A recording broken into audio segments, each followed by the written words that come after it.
Finally there.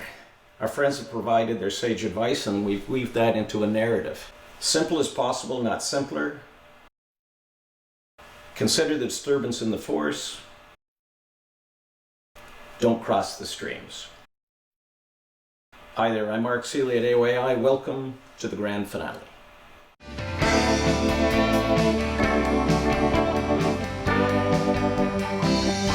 Welcome to the AOAI DBM series finale. You are in the 7th of 7-part series on the dynamic baseline model.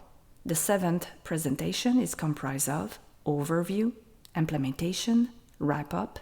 Now, over to your presenter, Mark Seeley. Hi there, this is Mark Seeley at AOAI, where we just love to put numbers to projects.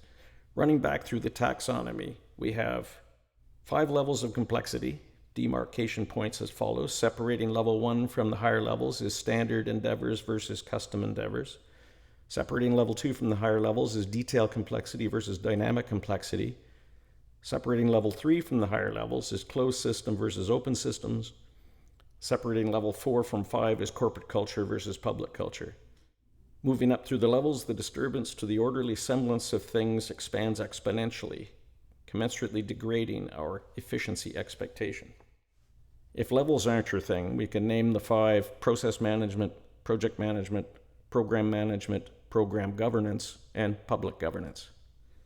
The factors being optimized vary with level as well, from overhead versus time considerations at level 1, to time versus cost considerations at level 2, to cost versus achievement at level 3, to achievement versus allegiance at level 4, to allegiance versus fulfillment at level 5.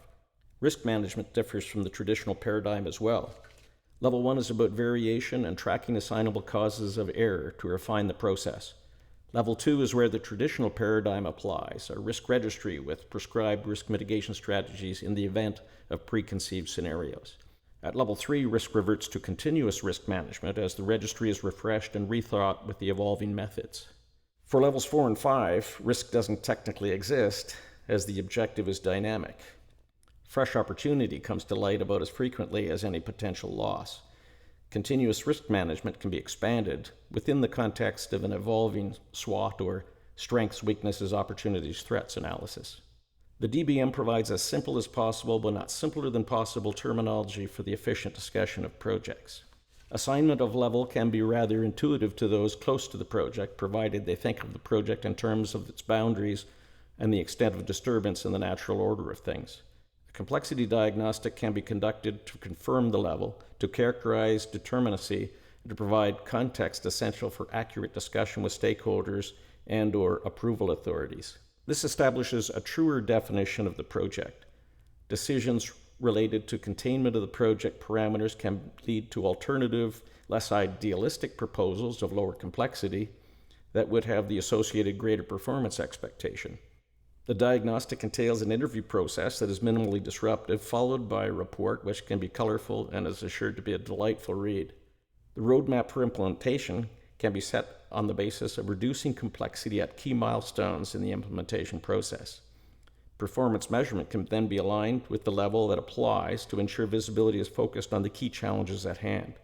The practitioners engaged in and touched by the project are put into a better light, and we all live happily ever after.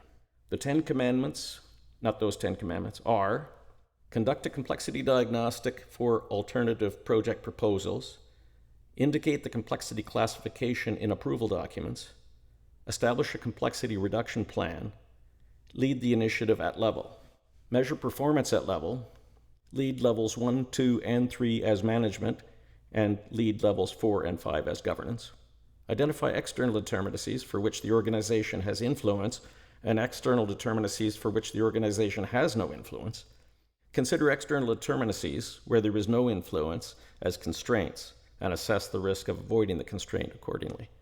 Treat change, including cost growth, with objectivity and fairness. Avoid mismatching and gaming. So we've identified a framework that puts numbers to projects and efficiency expectations to those numbers, that enables prediction of the outcome and the consideration of lower complexity project facsimiles. AOAI's intent is to promote simplicity, just not undue simplicity. Of course, from a learning perspective, it is important to inflate the balloon before we try to pop it. The dynamic baseline model underpins the Treasury Board of Canada's policy on project complexity and risk assessment and is used by Canada's procurement organization, Public Services and Procurement Canada, as the basis for procurement classification, solution tailoring, and authority delegations. The DBM has been featured in the University of Ottawa's MBA program through our friend Mr. John Rakos and has been addressed on the internet in Max's musings on project management wisdom through our friend Mr. Max Weidman, and in its formative years was published in the PMI Journal through my friend and colleague of the day, Mr. Quan Duong.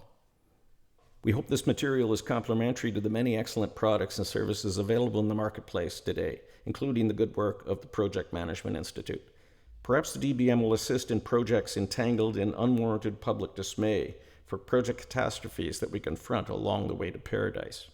Lastly, it is important to recognize the many pioneers laboring forward in the pursuit of project success. We hope this material puts your hard work into a supporting perspective. We've talked about the dynamic baseline model, a taxonomy that considers the project boundaries as a disturbance in the force. We have established 5 discrete levels of project classification.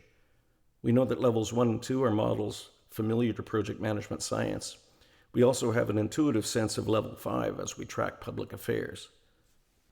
With those markers established, the DBM continuum provides the opportunity to interpolate to better understand speculative developmental projects and speculative enterprise transformations, the IMIT situation. For more information, visit AOAI at www.aoai.ca. Wishing you the ultimate in stability ahead, this is Mark Seeley. Thank you for watching.